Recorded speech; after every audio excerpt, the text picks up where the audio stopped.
Salut tout le monde, on se retrouve aujourd'hui pour une nouvelle vidéo où je vais vous présenter mes cadeaux de Noël comme le titre l'indique. J'ai mis l'habit parfait pour illustrer cette vidéo. Cette vidéo du coup sera scindée en deux parties puisque cette semaine je vais vous présenter les livres que j'ai reçus pour Noël et la semaine prochaine je vous présenterai toutes les choses hors livre que j'ai eu.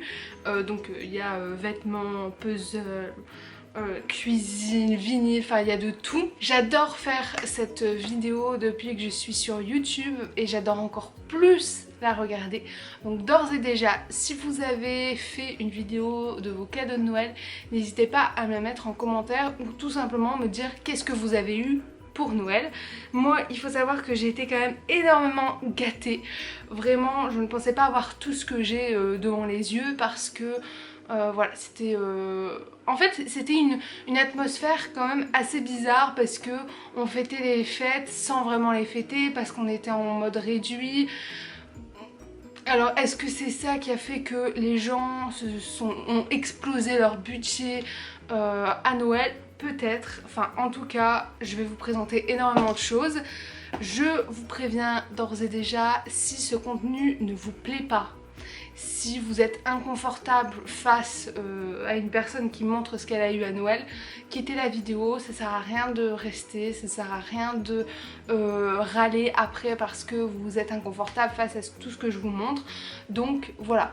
Petit disclaimer, je ne fais pas ça pour étaler mais ma richesse entre guillemets, je fais ça juste pour partager avec vous et parce que j'aime énormément faire cette vidéo et que le but premier de cette chaîne c'est que je m'amuse moi avant d'amuser les autres. Voilà, on va commencer parce que sinon demain on est encore là. Alors au niveau des livres, j'ai eu tous les formats possibles et inimaginables, de l'album, de la BD, du roman, que ce soit du roman young adulte ou du roman jeunesse un petit peu plus genre 9-12 ans. Donc on va commencer. J'ai reçu par mon copain, je pense que je vais pas dire par un tel parce que sinon déjà je vais me perdre et en plus de ça, ça va être super long. Donc j'ai reçu avec le monstre du placard ça déménage que j'avais vu en librairie et il s'avère que mon copain est toujours avec moi en librairie donc il ziote ce que je regarde et du coup il me l'a pris. J'ai également reçu une chose que l'on appelle La Neige de Yuval Zomer dans les éditions Albin Michel Jeunesse que j'avais vu aussi en présentation dans ma librairie donc trop cool, ça fait largement l'affaire pour ces périodes hivernales. Trop contente de ça. J'ai reçu l'intégrale de la première saison de Lou de Julien Nil dans les éditions Glénat. Il faut savoir que les Loups, j'ai lu une partie et j'ai pas tout lu. Et j'ai vu qu'il y avait Lou Sonata qui vient de sortir, donc c'est un peu genre la deuxième saison quoi, quand Lou a bien grandi après son indépendance, tout ça. Donc j'avais trop envie de tous me les refaire. C'était le dilemme de est-ce que je les achète individuellement en occasion ou est-ce que j'achète l'intégrale en fait. Ma mère a décidé pour moi puisqu'elle a pris l'intégrale et je me dis que c'est pas plus mal comme ça, voilà, c'est un livre 8 tomes en un et c'est beaucoup plus facile, surtout que là, contrairement à je sais plus lequel c'était, culotté il me semble, chez Gallimard, la tranche ne s'habille absolument pas quand vous lisez en fait, elle peut pas du tout se plier donc c'est assez cool et puis autant vous dire que je l'ai déjà lu, voilà. Je ne pouvais pas attendre. J'ai également reçu une BD que je voulais depuis tellement longtemps. Il s'agit de La Bombe de Alcante, Bollé et Rodier dans les éditions Glénat. C'est un beau truc, hein, un beau bébé. Je l'avais vu plusieurs fois en librairie, mais le problème c'est que il me semble qu'elle coûte 40 €. Donc à chaque fois j'ai hésité tout ça et c'est vrai que j'ai profité de ce Noël pour demander des livres qui coûtent un petit peu plus cher ou alors qui sont par exemple comme nous des séries entières. Donc là j'étais très contente de le recevoir. J'ai forcément reçu un Benjamin Lacombe, c'est L'étonnante famille Appenzell de Sébastien Pérez et Benjamin Lacombe dans les éditions Margot, dont j'ai entendu parler énormément puisque je suis Benjamin Lacombe sur Instagram et qu'il partage quand même pas mal de ses productions et je trouve déjà le style vraiment très bien. Alors j'aurais pu attendre le Pumpkin Autumn Challenge de l'année prochaine pour le lire, mais je crois que je vais le lire dès cet après-midi parce que il me donne très envie. J'ai également reçu Bambi de Benjamin Lacombe. Alors ça je suis trop contente parce que ça fait partie des albums que je voulais. Donc il y a aussi celui qui a écrit Bambi, hein, Félix Salten, dans les éditions Albin Michel. C'est donc un album illustré. Et j'avais adoré les Alice et du coup quand j'ai vu Bambi, en plus regardez-moi cette beauté et encore, regardez-moi. Là on ouvre et en fait vous avez une première page avec que les feuillages, ouais, vous allez bien voir comme ça. C'est tellement beau. Je l'ai pas feuilleté parce que je me dis j'ai pas envie de me gâcher la surprise. Quand je le lirai, je découvrirai les choses. Mais trop hâte. Vous allez voir un bordel de livres derrière. Sorry. J'ai également reçu Le Talisman du Loup de Myriam Dam et Nicolas Digard, illustré par Julia Sarda. Alors c'est les éditions Gallimard Jeunesse qui est tout petit, que j'aime beaucoup et que je n'ai pas encore lu, donc on verra ce que ça donne. Celui-ci je l'ai trouvé tellement beau quand je l'ai ouvert. Il s'agit de Mon Tour du Monde imaginaire par Lucie Brunelière dans les éditions Albin Michel Jeunesse, qui est énorme comparé à celui que je vous ai présenté précédemment. Et en fait je trouve que même s'il n'y a pas beaucoup de texte, il y a quand même beaucoup de choses à observer.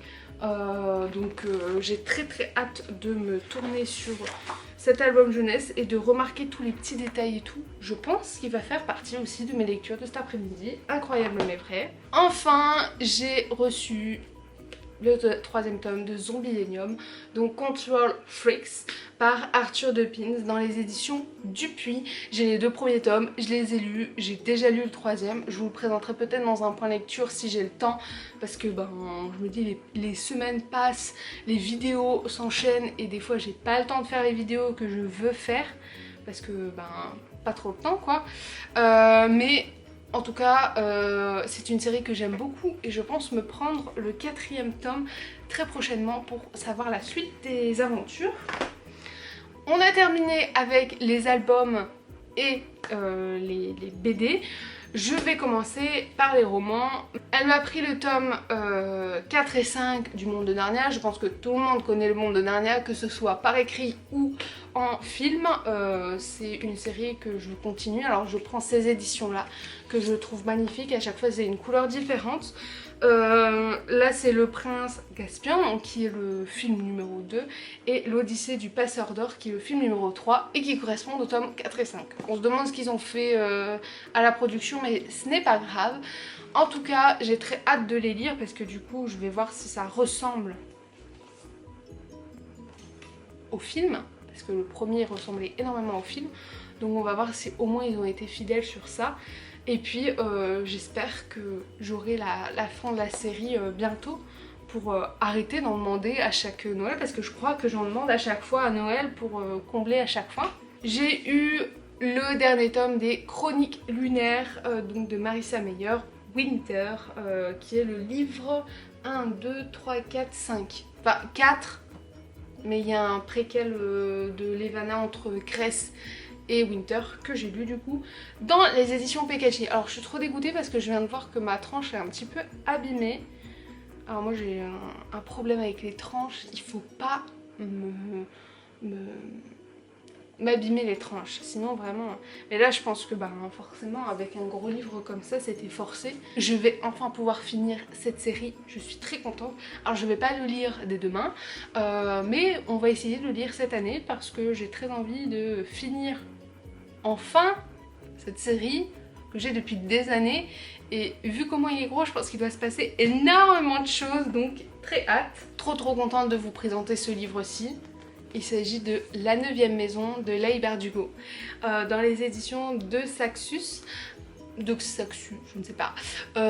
Donc lui je le trouve magnifique. Par contre le hardback est encore plus magnifique que celui-ci, sauf que j'ai pas pensé à demander le hardback et maintenant il est indisponible. Du coup bah c'est tout. J'aime quand même celui-ci, je le trouve très très beau. Et puis là bah du coup j'ai envie de vous dire c'est une valeur sûre. J'espère quand même tout de même aimer son histoire. Je vais pas la lire encore une fois maintenant, mais peut-être que l'année prochaine il atterrira dans ma pile à lire. Là je vais vous présenter 2 livres que j'ai eu en hardback, donc en couverture dure. Le premier c'est Le Royaume assassiné de Alexandra Christo dans les éditions de Saxus ou de Saxu, je ne sais pas. Alors merci, je voulais remercier ces éditions qui nous font des formats hardback. Qu'est-ce qu'on attend les Français? Les Français attendent des versions françaises avec des hardbacks. On est très content de ça et moi j'ai demandé du coup les 2 livres là, je les ai en hardback en français et c'est magnifique. Je les trouve vraiment très beaux, j'ai très hâte de lire lui. Je pense qu'il va pas rester très longtemps dans la bibliothèque parce que j'ai très envie de le lire et que ma copine Marion travaille dessus pour son mémoire. Du coup, on m'en parle assez souvent. Donc voilà. Et du coup, le deuxième des mêmes éditions que j'ai eu en hardback, c'est Nevernight de Jay Kristoff. Jay Kristoff, c'est l'auteur de Aurora Squad et Illuminae. Illuminae que j'ai lu le premier tome, et Aurora Squad, j'ai lu... En fait, il est dans ma pile à lire du Cold Winter Challenge, donc non, je ne l'ai pas lu. Et j'ai eu du coup l'édition collector en hardback. On veut pas d'édition collector, on veut des éditions comme ça tout le temps. Mais bon, bref. Et elle est juste... mais magnifique. Alors attendez, hop. Déjà, mais c'est incroyable. Et en plus la jaquette, c'est une jaquette qui reproduit en fait la carte. Et je trouve ça tellement bien de pas mettre juste une jaquette qui sert à rien. Et vraiment il est tellement beau. Je l'aime d'amour. Donc très contente de celui-ci. Encore une fois c'est une belle bricasse. Je n'ai pas l'intention de le lire maintenant. Mais bon, on ne sait jamais. Moi et mes envies de lecture, ça change tous les 4 matins. Donc voilà. Et enfin, j'ai reçu le 3e tome des Travaux d'Apollon, donc de Rick Riordan, dans les éditions Albin Michel. Ça aussi, j'ai lu le 1er tome, j'ai pas lu le 2e tome, mais j'avais envie de demander le 3e tome, comme ça complète un petit peu mes séries, surtout que bah, j'ai vu qu'ils étaient, je crois, au 5e tome, donc faut peut-être que je mette la 2e et que je me dépêche, mais bon, comme je suis en train de lire en parallèle les Percy Jackson, les Travaux d'Apollon, j'ai les Héros de l'Olympe qui sont dans ma bibliothèque aussi, j'ai les 2 premiers tomes, je ne sais plus où regarder. J'ai trop de livres, ça me va, mais je ne sais plus où regarder. Voilà un petit peu l'état des livres en fait que j'ai reçus du coup pour mon Noël. Je suis très très contente de tout ce que j'ai reçu. Ça faisait partie en fait de la longue liste que je donne à mes parents, à mon copain chaque année, donc il pioche, parce qu'il faut savoir que ça, c'est une infime partie.